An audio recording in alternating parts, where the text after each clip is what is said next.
Ganti-ganti yuk, dua jari yang kanan, dua jari yang kiri. Ditembak-tembak dor, ditembak-tembak dor, ditembak-tembak dor, ditembak-tembak dor.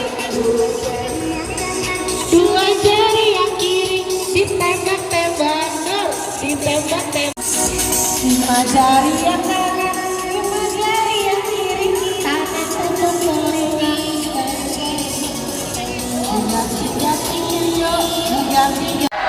Jangan lupa membawa uang saku.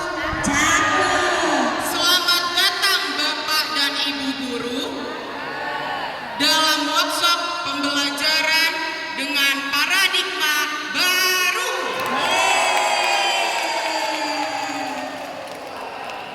Di sini saya akan menjelaskan tentang pembelajaran dengan paradigma baru. Paradigma menurut Kamus Besar Bahasa Indonesia itu adalah model dalam teori ilmu pengetahuan.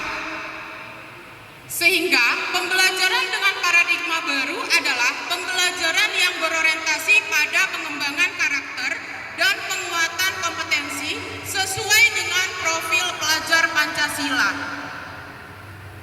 Ada yang masih belum tahu profil pelajar Pancasila ada berapa dimensinya Bapak Ibu? Masih pagi nih, masih pagi, harus semangat. Coba kita baru aksi nyata P5 ya. Dengan tema apa Bapak Ibu? Bhinneka Tunggal Ika. SMA Negeri 1 sudah berapa kali melaksanakan P5? Sudah? Sudah? Sudah tema yang keempat. Tema yang pertama di tahun lalu itu adalah kewirausahaan. Tema yang kedua adalah gaya hidup berkelanjutan. Yang ketiga kemarin adalah suara demokrasi. Yang paling baru adalah Bhinneka Tunggal Ika. Jadi sudah 4. Kalau kita saja sebagai guru tidak tahu dimensi profil pelajar Pancasila, bagaimana kita menyampaikan ke anak didik kita? Coba, ada berapa dimensi profil pelajar Pancasila? Ada berapa? Ya, Bu Arum tidak mengajar materi P5, tapi bertakwa kepada Tuhan Yang Maha Esa, gotong royong, mandiri, bernalar kritis, kemudian berkebinaan global, sama lupa satu lagi, kreatif. Ya, tepuk tangan untuk Bu Arum. Terima kasih Bu Arum. Dan itu sekaligus menjadi contoh baik, praktik baik kita. Artinya guru yang tidak mengajar aja tahu. Kenapa kita yang mengajar kita tidak tahu? Jadi kita harus tahu sebelum kita masuk ke kelas, kita harus tahu apa yang akan kita sampaikan. Setidak-tidaknya dimensi dari profil pelajar Pancasila. Yang pertama di sini saya akan menjelaskan mengenai 5 prinsip daripada pembelajaran dengan paradigma baru yang dikemukakan oleh Kemendikbudristek tahun 2021. Ini masih pakai tahun lama. Kalau sekarang, tahu atau tidak, udah terjadi perubahan kementerian, Bapak Ibu? Pendidikan dasar dan menengah, dan itu di bawah naungan kita karena kita sampai dengan tingkat SMA. Yang kedua Ibu?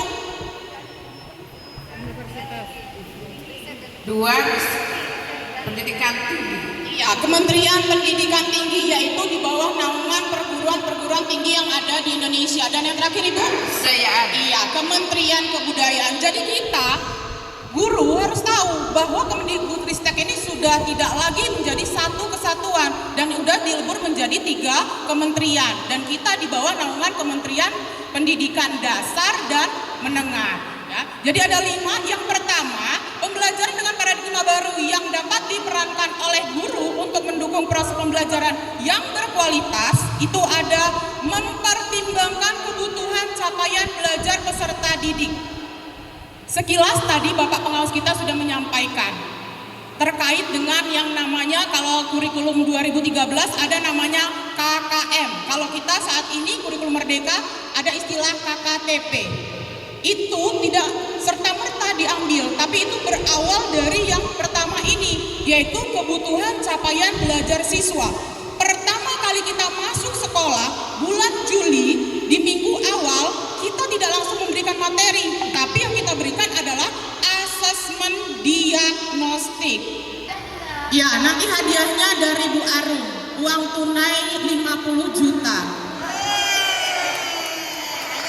Silakan bapak-bapak, yang paling ganteng Pak Khoirul. Kurang banyak karena saya belum masuk di P5 ya. Saya ngajarnya. Oh iya, mohon maaf. Iya, kelas 12 ya. Berarti di sampingnya yang paling ganteng Pak Sudarto. Silakan Pak. Apa ya? Nggak paham juga ini. Cuman asesmen diagnostik itu sepertinya gitu ya, itu penilaian kita untuk menduga, untuk melihat dulu kira-kira seperti apa nanti yang akan kita laksanakan. Iya, terima kasih untuk Bapak Sudarto. Jadi saya mendiagnostik non kognitif untuk menilai bakat, keterampilan, akhlak anak kita. Minggu pertama masuk sekolah di bulan Juli sekitar pertengahan. Nah, itu yang perlu kita rubah, makanya disebut dengan paradigma baru. Jangan kita bawa-bawa yang kemarin-kemarin. Sekarang kita ada di masa kurikulum merdeka, dan besok kalau ada kurikulum baru lagi, berarti kita juga siap menerima perubahan. Karena guru yang baik adalah guru yang bisa menerima perubahan dan bisa melakukan inovasi. Yang selanjutnya, kedua, yaitu membangun kapasitas belajar peserta didik menjadi pembelajar sepanjang hayat. Sebelum kita minta anak kita menjadi pembelajar sepanjang hayat, apakah kita sudah menjadi pembelajar sepanjang hayat? Artinya belajar itu sampai nafas terakhir. Maka saya sebenarnya agak heran. Ini bukan mau curhat ya Bapak Ibu, tapi saya agak heran. Ketika saya memutuskan untuk melanjutkan kuliah, ada guru yang masih mempertanyakan, kenapa kamu melanjutkan kuliah? Harusnya pertanyaan seperti itu tidak terlontar dari seorang guru. Tapi kalau seorang guru mempertanyakan, kenapa kamu melanjutkan pendidikan S2? Nah, perlu dipertanyakan itu. Apakah dia sudah menjadi guru sepanjang hayat atau belum? Betul Bu Rosmanita? Iya. Dan kita ya harus jadi pembelajar sepanjang hayat. Sampai kapanpun kita terus belajar. Iya. Pemikiran kita, pola pikir kita yang terus berkembang sesuai dengan zaman. Jangan kita minta anak kita berkembang, tapi kita sendiri tidak mengalami perkembangan. Itulah yang harus ada di dalam diri kita masing-masing. Tadi udah disebut sama Pak Agus Nardi ya, bahwa kalau kita sudah terjun di pendidikan atau kita sudah menjadi guru, artinya kita sudah siap dengan segala resiko. Guru digugu dan ditiru dari ujung kepala sampai dengan ujung kaki. Apakah kita sudah layak menjadi gurunya siswa-siswa kita? Kognitif bukan itu, yang di supervisi itu. Nah, jadi di sini kita harus tahu perkembangan kognitif anak kita. Berapa sih nilainya? Anak itu tidak sama kemampuan kognitifnya. Ada anak di satu kelas itu dia sangat-sangat low, artinya rendah kemampuan kognitifnya. Tapi tidak masalah. Kenapa? Selagi akhlaknya masih baik, selagi masih ada usaha, pasti akan ada perubahan. Karena anak yang pintar tapi kalau tidak punya akhlak, tidak punya etika, percuma Bapak Ibu. Makanya yang kedua adalah karakter peserta didik. Bagaimana karakter anak-anak didik kita? Apakah dia menghormati kita hanya sebatas di mulut saja, ataukah benar-benar ada di dalam hatinya? Nanti di akhir penjelasan saya ada 8 saya WA tadi malam untuk mengungkapkan apa sih guru seperti apa sih yang diinginkan anak-anak kita, dan pernah tidak kita menanyakan seperti itu terhadap anak kita? Tempat dia terbentuk itu adalah keluarga. Artinya kita juga perlu tahu bagaimana konteks kehidupan kehidupan mereka di rumah. Ada anak-anak, mohon maaf, yang broken home. Kita harus tahu bagaimana pendekatan kita dengan anak broken home, dengan anak-anak yang lengkap, dengan seperti saya, anak yatim. Kita harus tahu Bapak Ibu. Karena apa? Karena tidak semua orang. Terakhir yaitu mengarah pada masa depan yang berkelanjutan. Kalau ibarat pelajaran geografi itu ada istilahnya renewable resource. Artinya sumber daya alam yang dapat diperbaharui. Kalau sumber daya alam aja harus diperbaharui, apalagi kita dan peserta didik kita, yaitu pada masa depan yang berkelanjutan ya. Gak mungkin juga Pak Prabowo jadi presiden terus. Siapa yang akan jadi presiden? Siapa yang akan jadi wakil? Siapa yang akan menjadi guru? Gak usah susah-susah. Di ruangan ini saja ada 2 siswa saya. Saya aja sudah menghasilkan 2 anak yang sudah menjadi guru, menjadi rekan kerja saya. Padahal menurut orang ya mungkin saya ini seperti anak kemarin sore, karena memang imut-imut. Oke, ini yang saya tanyakan kemarin malam terhadap anak-anak kita. Bisa Bapak Ibu baca? Yang pertama pertanyaan saya, guru seperti apa sih yang kalian harapkan? Yang kedua, apakah kalian sudah mendapatkan guru tersebut di SMA Negeri 1 Natar? Dan yang terakhir, apa kalian pernah mendoakan guru kalian? Kalau pernah, doa seperti apa yang kalian panjatkan? Kenapa kira-kira saya bertanya seperti ini?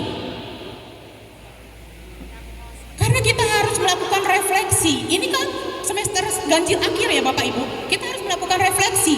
Refleksi itu artinya apa? Menilai sejauh mana sih keberadaan kita di hati anak didik kita. Wajar aja kalau mereka gak kenal sama kita, kalau dia aja tidak merasa dikenal oleh gurunya. Jadi semua itu timbal balik.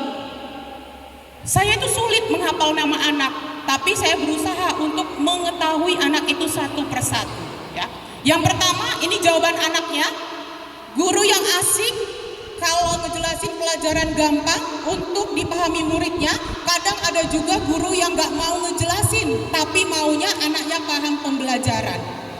Silahkan kita berkaca pada diri kita masing-masing. Apakah saya ini ada di penilaian anak yang pertama? Ini anak yang pertama Bapak Ibu. Yang kedua, ternyata sudah kok guru-guru kita ini sudah bagus. Karena menurut mereka kita itu sudah diharapkan keberadaan kita. Dan yang terakhir, pernah. Dan 88 jawaban ini semuanya menjawab pernah mendoakan gurunya. Itulah sebabnya kita masih bisa ada di GSG ini saat ini mengikuti workshop. Tepuk tangan untuk kita.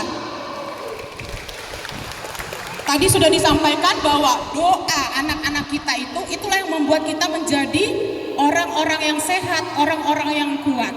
Jadi teruslah menjadi guru yang keberadaan kita itu dianggap oleh anak-anak kita. Hari Senin memperingati Hari Guru bukan hanya sekedar peringatan Bapak Ibu, tapi harapannya kita semua benar-benar menjadi guru yang seutuhnya.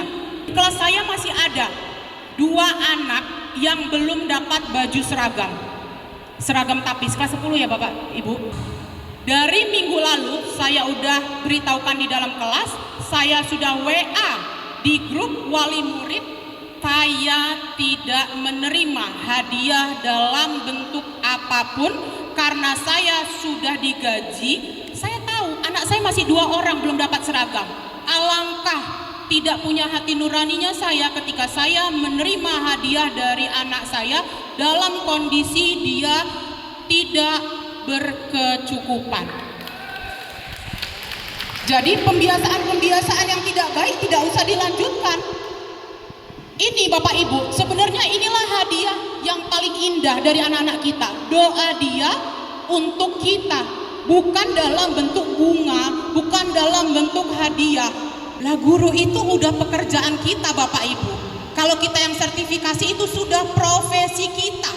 Artinya kita kita tidak membutuhkan hadiah dalam bentuk apapun kecuali doa dari anak-anak kita secara tulus yang membuat kita bisa berdiri tegak sampai dengan hari ini.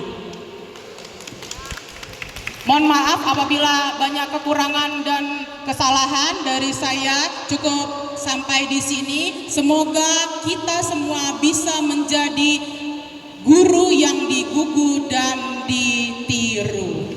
Remsa.